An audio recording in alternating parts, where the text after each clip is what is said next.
Hello everyone, আশা করি আপনারা সবাই ভালো আছেন। এটা আমাদের বাড়িতে 2025-এর লক্ষ্মী পুজোর কিছু ছোটোখাটো পুজোর একটা লুকস আপনাদের সাথে শেয়ার করলাম। অর্থাৎ লক্ষ্মী পুজোর দিন সবাই জানেন যে লক্ষ্মী পুজোর দিন ভীষণ ব্যস্ততা থাকে। আমারও ছিল ব্যস্ততা, যেহেতু এক হাতেই সব কিছু করা হয়। ভোর 3টে থেকে শুরু হয় আমাদের এই ব্যস্ততা, কারণ জানেন আমার কাজের সূত্রেই মোটামুটি ভোর অবধি আমার কাজ থাকে, তারপরে শুরু হয় ব্যস্ততা। এবং সেদিন আর ঘুমই হয়নি জানেন তো। আর আমাদের মা তো অপরূপ সুন্দর অধিকারী, তাই মাকে সাজাতে মন চায় অনেকবার। মাকে সিঙ্গার করা হয়, মাকে আলপনা করা হয়, মাকে গয়না দিয়ে সাজানো হয় খুব সুন্দর করে। সাজানোটা জানেন তো আমার ছোট থেকেই খুব ভালো লাগে। আর আমরা সেদিন মাকে অলংকারে সাজাতে চেষ্টা করি। আর মা কিন্তু সব অলংকারেরও ওপরে, কারণ মা কোনো হীরা মানিক পান্না চুনির অনেক ওপরে। তাই তো মা কিন্তু কারো ধার ধারেন না, মাও কিন্তু কাউকে ভয় পান না, কারণ উনি হচ্ছেন মা।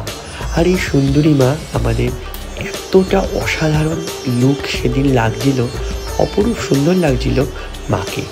তার লম্বা কেশ, তার লম্বা নথ এবং তার ধানের শীষ, তার হাতে মনেই হচ্ছিল সে অপরূপ সুন্দরীর অধিকারী।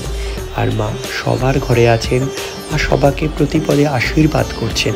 প্রতিদিন দেখছেন আপনার কাজ কর্ম যেন ধনধান্যে পূর্ণ হয়ে যায়, আমি আশা করি এবং আমি মাকে প্রতি মুহূর্তে বলি এটা কিন্তু করবেন। যাই হোক, সেদিন অনেকটা ব্যস্ততা থাকে, তাই সেইভাবে অনেক ক্লিপস নিতে পারিনি।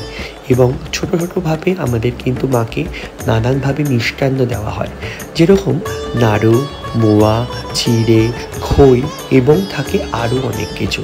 জানেন তো, সেইভাবে আলপনাটা করতে পারিনি, কারণ খুব ব্যস্ততা।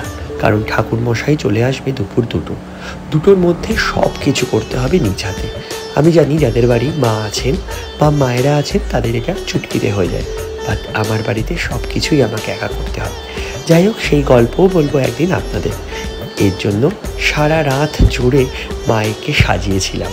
তারপরে সকালে আর উঠতেই পারছিলাম না, মানে কাজের জন্য।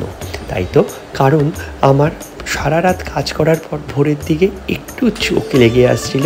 আর তখনই মাকে নাড়ু, মোয়া, খই করার সময় চলে এসেছিল, কারণ দেখতে দেখতে 2টো বেজে যাবে। যাই হোক, এক হাতে সব কিছু করা তো, তাই ভুল ত্রুটি হলে মার্জনা করে দেবেন। আর আপনারা অনেক সুন্দর এবং অনেক ভালোবাসা দেন আমাকে প্রতিনিয়ত। তাই মাকে সকাল হতেই ফুলের মালা এবং অবশ্যই কিন্তু মাকে লাল ফুল বা লাল জিনিস দেওয়া অর্পণ করার চেষ্টা করবেন। দেখুন, মাকে কিন্তু আপনি যদি শুধুমাত্র একটু ফুল দূর্বা বা মনের ভালোবাসা দিয়ে ডাকেন, তাহলেই কিন্তু মা আপনার ডাক শুনে নেবেন। কিন্তু আমরা বাঙালি, আমাদের মন চায় মাকে নানানভাবে সেবা দেব, কারণ সবার ঘরেই যেন মা থাকে। এই বছরে একটা দিন মায়ের দিন, আর মা লক্ষ্মীকে সেদিন দেব না সেটা কি হয়? একদমই না।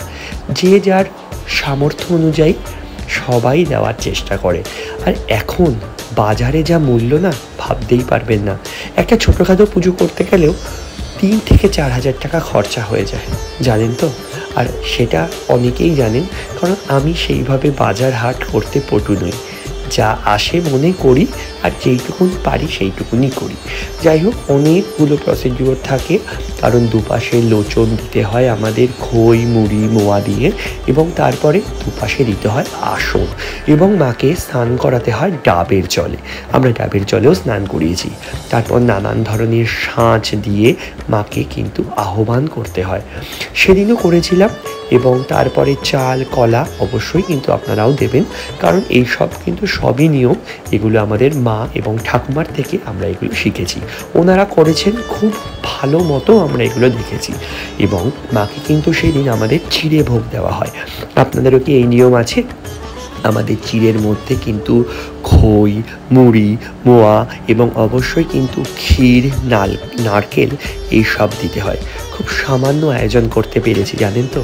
ঠিক আছে, যাই, আবার আসবো আরও অনেক কিছু নিয়ে।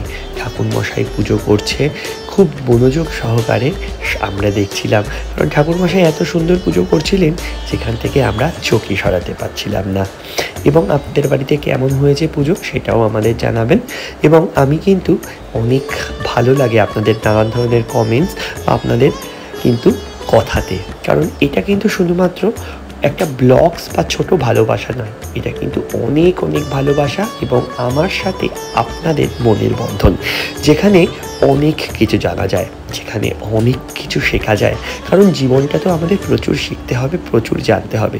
দেখুন, আমরা কিন্তু কোনো কিছুই কিন্তু জেনে বা শিখে আসিনি, সব কিছুই কিন্তু জীবন চলতে চলতে শিখতে হবে। এবং আপনাদেরও কি কুলো সাজাতে হয়? আমাদের কিন্তু কালক্রমে সবই কিন্তু হতো জিনিসে, অর্থাৎ কাঁসা পিতলের জিনিসেই কিন্তু আমরা এইসব জিনিস করে থাকি। কারণ সেইভাবে না এখন কাজের দরুনে আর সেইভাবে মার্কেটে গিয়ে কিনেই আনা হয় না। আর ওই যে মার্কেটের লোক এত ভিড় থাকে, তার মধ্যে একটা দেয় তো একটা দেয় না, তার জন্য আমি সব কিছু পিতলের মাকে এনে দিয়েছি। এবং অনেকেই বলেন যে পিতলে করতে নেই, সেগুলো রিসেন্ট জিনিসেই করতে হয়। কিন্তু কি করব বলুন, যেরকম কাজ সেইভাবেই তো করতে হবে, তার জন্যই আমি করার চেষ্টা করি। এবং আপনারাও কিন্তু কোনো রকম কিন্তু সেইভাবে মানে সেই জিনিসটা মানবেন না, সেইটাই করতে হবে, ওইটাই করতে হবে। সব কিছু আপনি ভালোর জন্য করুন, যেটা আপনি করতে পারছেন সেটাই আপনি করুন, যেটা আপনার কাছে মনে হবে ঠিক সেটাই করুন। এবং তারপরে মাকে আমি 3টে লুকস দিয়েছিলাম, সকাল, রাত এবং মাঝরাতে। এবং মাঝরাতে তারপর মাকে পদ্মের সাজে সাজিয়েছি, কারণ এটা অনেক বড় ব্লগস হবে, ব্লগসটা খালি খালি এমনি দেখলে হবে না, তার জন্য আপনাদের সাথে ছোটোভাবে গল্পও করে নিলাম। আজকের গল্প বা আজকের আড্ডা যদি আপনার ভালো লাগে, অবশ্যই কিন্তু আমার ফেসবুক, আমার ইউটিউব বা আমার কিন্তু যেসব ইউটিউবের চ্যানেলগুলো আছে সেগুলো অবশ্যই কিন্তু সাবস্ক্রাইব করবেন এবং লাইক করবেন, এবং ভালো লাগলে সবার সাথে শেয়ার করবেন, কারণ আপনার একটা শেয়ার আমাকে অনেক উৎসাহিত করে। টাটা, ভালো থাকবেন এবং সবাইকে ভালো রাখবেন। আশা করি আপনাদের ঘরেও মা লক্ষ্মী ধন ও ধান্যে পূর্ণ করে দেবে। পুজোর পরে আমি যেহেতু বাজার কমিটির সাথে একটু যুক্ত আছি, সেখানে ইনভিটেশন ছিল এবং সেখানেও যেতে বলা হয়েছিল এবং আমি গেছি। কারণ কি জানেন তো, দিনের শেষে তো সবাইকে নিয়ে চলতে হবে।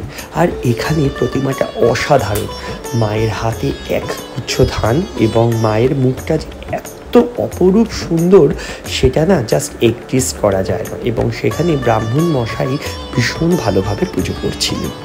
আসি, আরও আসবো অনেক ব্লকে। আপনারা ভালো থাকবেন, সবাইকে ভালো রাখবেন এবং গল্প হবে আরও অনেক। টাটা।